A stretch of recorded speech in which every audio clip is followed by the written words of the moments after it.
सभी साधकों को प्रणाम, नमस्ते, सत साहेब, साहेब बंदगी। आज की सत्संग में हम सतगुरु नानक साहब का एक चेतावनी भजन लेंगे।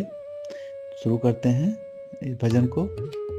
अरे मन किस पे फूला है, बता दे कौन तेरा है। अरे मन किस पे फूला है, बता दे कौन तेरा है।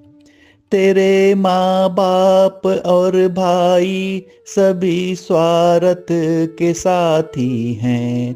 तेरे माँ बाप और भाई सभी स्वार्थ के साथी हैं। तेरे क्या साथ जाएगा, तेरे क्या साथ जाएगा जिसे तू कहता मेरा है।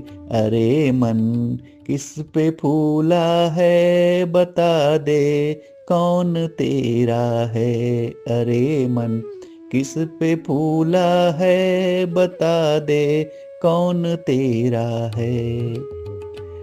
पड़ी रहे महल महलायत, धरी रहे लाख की दौलत।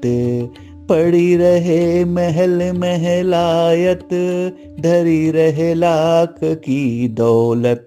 ये बिस्तर खाक में होंगे, ये बिस्तर खाक में होंगे, सदा जंगल में डेरा है। अरे मन किस पे फूला है, बता दे कौन तेरा है। अरे मन किस पे फूला है, बता दे कौन तेरा है। जिन्हों घर घूमते हाथी, हजारों लाख थे साथी। जिन्हों घर घूमते हाथी, हजारों लाख थे साथी।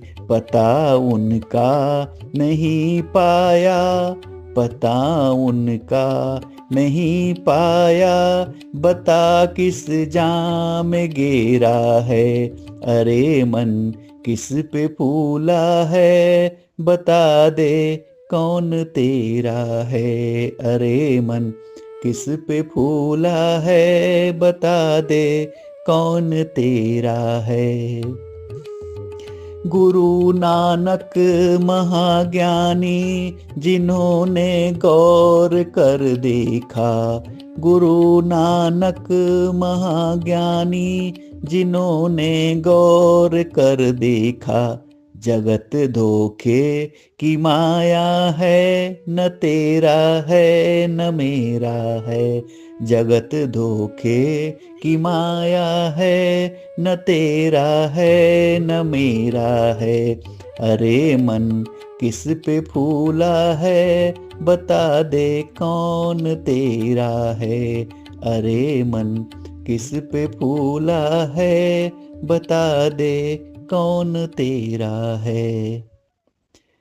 तो इस चेतावनी भजन में गुरु नानक साहब जीवन की नश्वरता के बारे में बता रहे हैं कि जीवन मनुष्य का कितना नश्वर है। ये जितने सब रिश्ते नाते हैं सब स्वार्थ के हैं।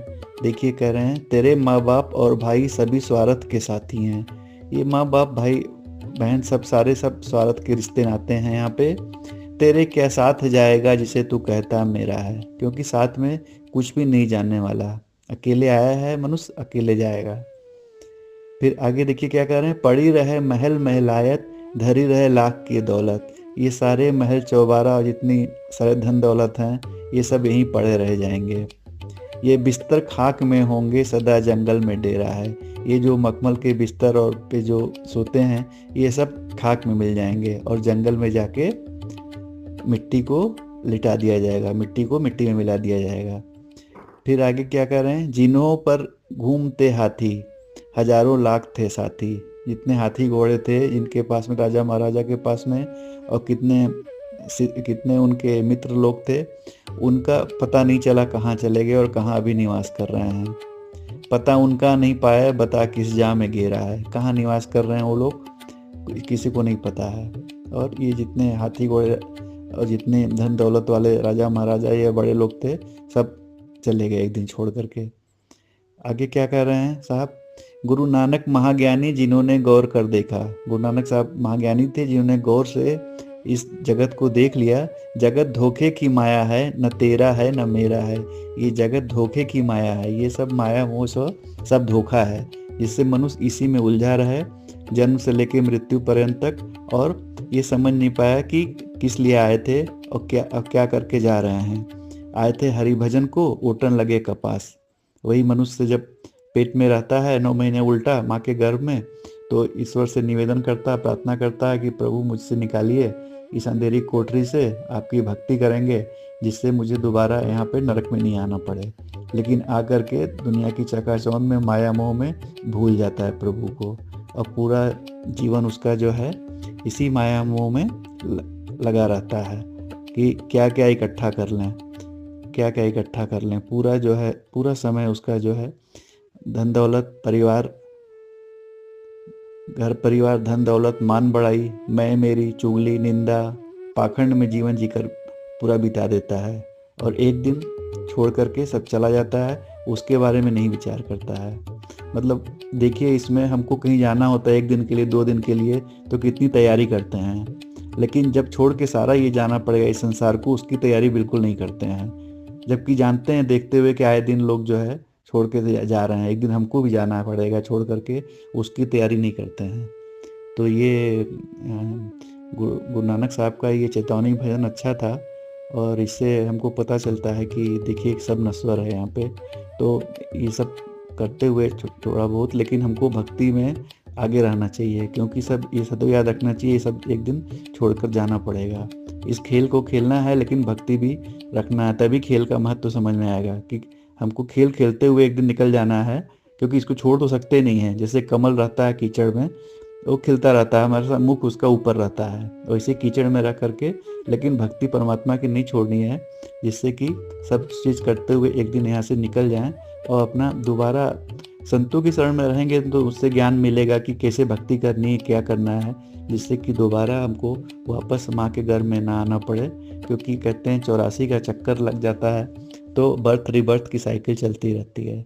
तो उसको बर्थ रिबर्थ की जो साइकिल है जन्म मृत्यु का, उसको ख़त्म करने के लिए, बंद करने के लिए मनुष्य का जन्म ही मिलता है। लेकिन मनुष्य के जन्म में माया मोह में मनुष्य इतना ज़्यादा उलझ जाता है कि परमात्मा की भक्ति भूल जाता है। और जो अपनी मुख्य पूंजी लेके आया था, कहते हैं कि 21,600 सांसें मनुष्य को मिलती है एक दिन में, वो मूल पूंजी है। वही पूंजी रहेगा तो दूसरी पूंजी कमाएगा। अब वो पूंजी day by day, every day हम खर्च कर रहे हैं। 21,600 सांसें हमारी कम होती जा रही है। तो हमको सदैव याद रखना चाहिए कि वो पूंजी खत्म होने जा रही है, और जो बाहर की पूंजी इतना इकट्ठा किया है, उतनी पूंजी की आवश्यकता है कि नहीं है। तो परमात्मा की भक्ति में हमको ध्यान रखना चाहिए, और संतों के शरण में रहना चाहिए, जिससे कि पता पड़ेगा कि असली भक्ति परमात्मा की क्या है, जिससे कि हमारा भवबंधन कटे और जन्म मृत्यु के भवजाल से बाहर निकलें और परमात्मा की शरण में चले जाएं। तो इस सत्संग को समाप्त करते हैं। सभी को सत साहेब बंदगी।